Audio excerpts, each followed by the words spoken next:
I'm here tonight to tell you about a father who loved his son and a son who loved his dad. The way this story is going to unfold for you is a little bit different because I want to bring it to now. You see, a dad would go home and he would go by the school, and every now and then he would pick up his son and say, "Son, why don't you go to work with me?" The boy loved that. And when his dad would just come and pick him up, he was the happiest boy ever. He knew that he would get to spend the afternoon with his father at work, and he would get his coat and they would walk, and he would bring hot chocolate for his son, for it's really cold, and they would go through. But this boy was different. This boy would see things. This boy wasn't normal. And when they were walking one afternoon going to where dad worked, this boy would notice things that other people wouldn't notice. He see things other people wouldn't see. He sees a man in a bathrobe in the middle of the street who's yelling at a second-story window. He sees a woman who's very angry at him and doesn't really want to hear what he says. This boy, as the rest of the world hustles by, he slows down. He sees the hurt and the pain. He sees the anguish and the sorrow. He sees the window close and a desperate man trying to get his blood. What he did doesn't matter. That he hurting is all that matters. And this boy would see these things. His father rushes and gets him by the hand and says, "Let's go, we'll be late." He would stop and look one more time. Can I stop his pain? Can I stop her hurt? But the boy loved his father. They would go and they would catch the trolley. I think that's what you call it here. We call it a tram. Yeah, I don't know the words, but he would get on there with his dad, and the boy would just notice people. He would look, and that day, one particular, he noticed something as he got on the train. To explain something, as you can hear, there's a train coming, and I got to get through this before the train gets here. He saw a man, he saw a woman. He saw that the man seemed very happy and the woman seemed very sad, and he couldn't understand why they could be together and one be happy and the other be sad. He couldn't understand that, but the little boy knew that there was something wrong. He had this feeling, this instinct that was amazing, how he cared for other people, but he loved none other than his father. He knew his daddy loved him, and as he watched the world and their hurt and their pain, he knew that he would always have a father. But even notice this, I need you to understand as you hear this story and get involved in the life of this man and his son, I need you to notice that there's no mom. As they walked through the woods, the boy would say to his father, "Dad, what will I do when I grow up? What will I get to do? Will I get a cool job like yours? How will I work?" He said, "I don't know, but I want to change the world. I want to do something great. I want to do something wonderful. I want to help people. I want to do something that could change the lives of anyone. I just want to be that great. I just want to do something good." And as he walked with his dad would say, "Son, you will be great. You will be awesome. You will change the world. Your life is going to be incredible." There was a train coming. There's always a train coming. The train is called life. We're all on the train of life, just riding. Whether we realize the truth or not, whether we realize what's happening or not, we're all on that same train tonight. Only God has saw it fit for us to be in the same room, in the same car, for such a time as this. When they get to the edge of the train track, he could see where his father worked. You see the bridge? That's what his dad did. You see, the bridge was very, very important. Boats needed to come to the harbor to get off their goods so they could make money. But trains were coming with people going from one town to the next. Not many cars in Europe, so they couldn't use a lot of that. So many people, not enough roads, so everybody used that train to get from the town to town to get to work and to get home. And one day the train was coming by.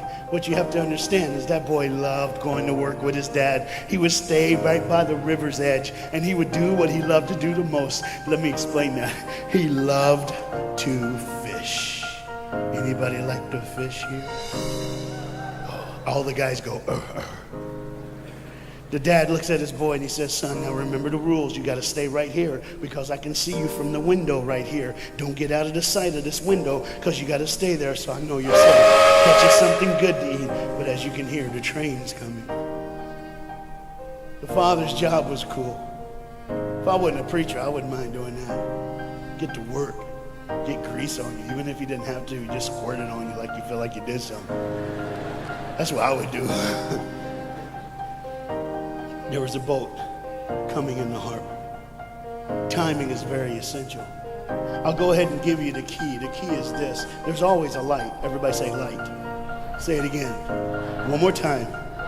There's a light that the train conductor needs to see. If that light is green, he can go. If it's red, he must stop. You see, God has given us road signs in our life that we must read. Lines that tell us to go and lines that tell us to stop. Whether we read those and believe them or not is up to us. That's why some of you have fallen and you cannot get up. But tonight, that's why I'm here. The boat needed to come through, so he called, and the man said, okay, I got time. It's a long time before the train should come. So he pulls the lever, as you just saw, and the big, huge steel bridge, the gears started turning. They started cranking the steam. All of a sudden, gears are moving, and that big, huge bridge is just starting to go up. As it rises higher and higher, he has to watch and make sure everything's set, everything's good, everything's fine. As he looks out the window, he can see everything, but the dad, being a good dad, keeps one eye on his work, but the other eye on his baby. One eye on the world, but the other eye on his children. You think God doesn't know where you are? He keeps one eye on his world and one eye on his child. No matter what you've done or where you've been, it's one eye on the world, but the other eye's on you. He's watched you and he's kept you. Even though your train is coming down the track, he understands that. And even though sometimes, I don't want to get ahead of myself. See the red light? He doesn't see it. So many times we don't see the red light. See, to just say the train was early. The boy can hear and see the steam. And he looks and says, Daddy, the train. Daddy, Daddy, the train's early.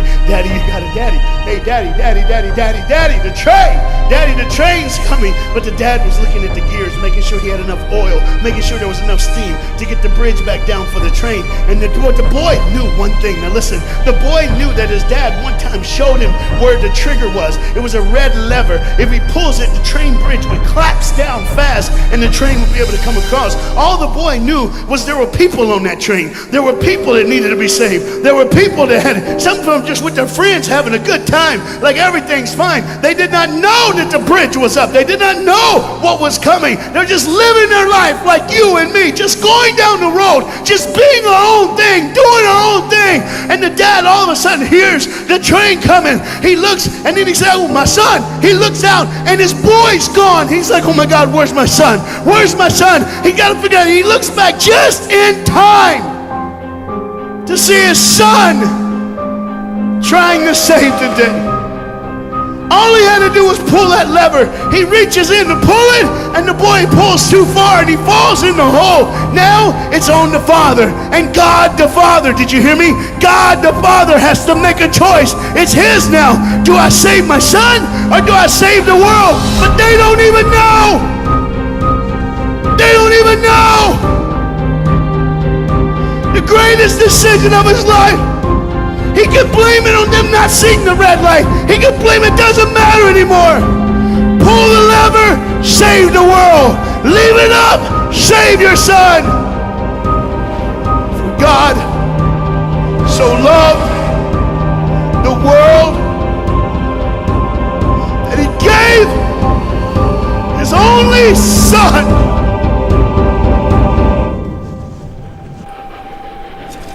Whosoever believes in him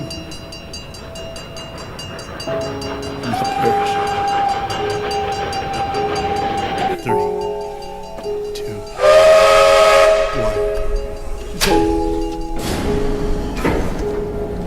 1. And they didn't even know. They never would know. They didn't even know. The train goes by. It's fine. Everything's cool. The bridge is down. Just like always. It's always going to be down. Are you hearing me tonight?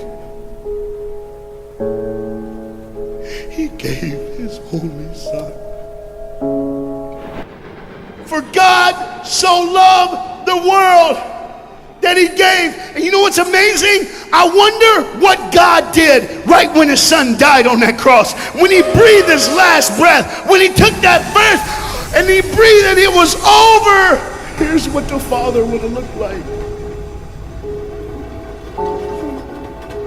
They didn't even know, just trying to think of their life, just trying to figure out what they're going to do next.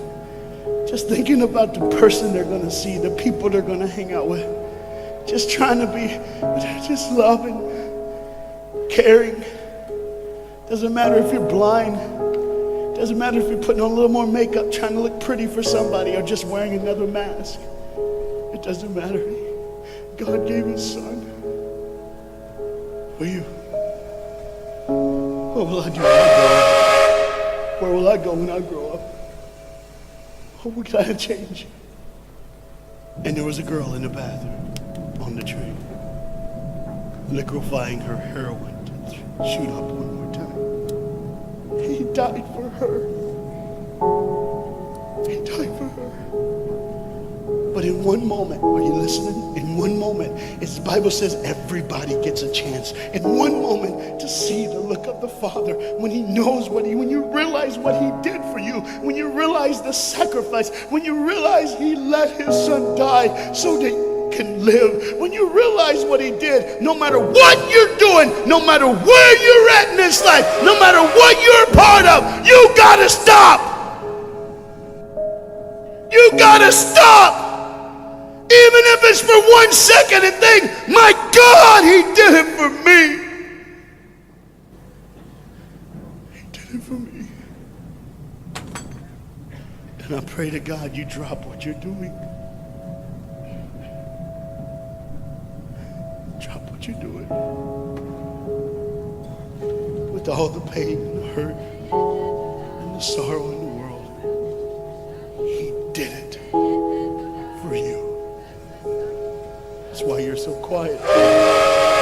You see, the train's coming. The train's coming.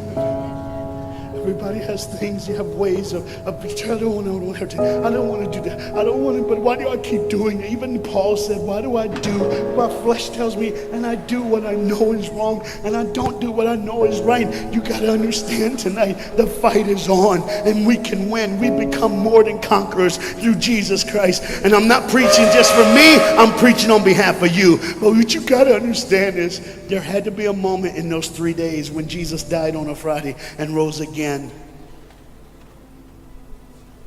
on a Sunday. There had to be this moment. Go ahead, look at the screen. When it was just God and his baby and his son.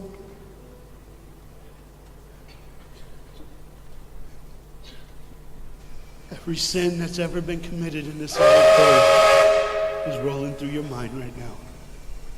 I'm here to tell you that as the sun sets in the afternoon, the sun will rise again. And when the sun rises again, you cannot change your past, but you can change your future. You see, it's always a different day.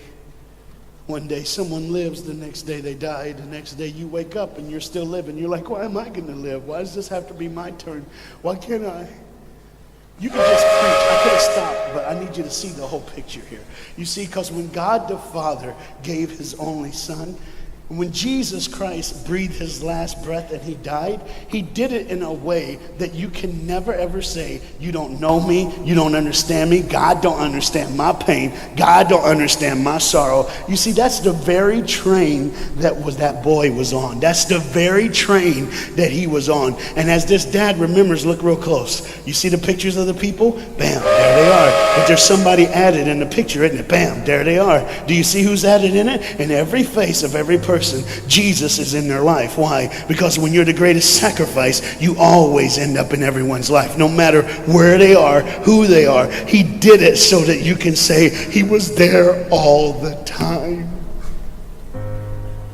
waiting patiently in line. Jesus Christ was there all the time. And the train keeps going. The train keeps coming. Train keeps moving. People keep living and people keep dying. And God the Father just watches it all. One eye on the world, the other eye on you. Some of you are starting to figure it out. You're like, what is he looking for? Just one girl. Because see, the whole horrible day, God only had his eyes on one person. And it was just a day on the street corner. And he walked by, saw a girl with a baby. And she saw him. Do you get it? Old things are passed away. Behold, all things become new. He did it so that we could live. No matter what the sin, no matter what the pain, no matter what the sorrow, the sacrifice was perfect. It was perfect.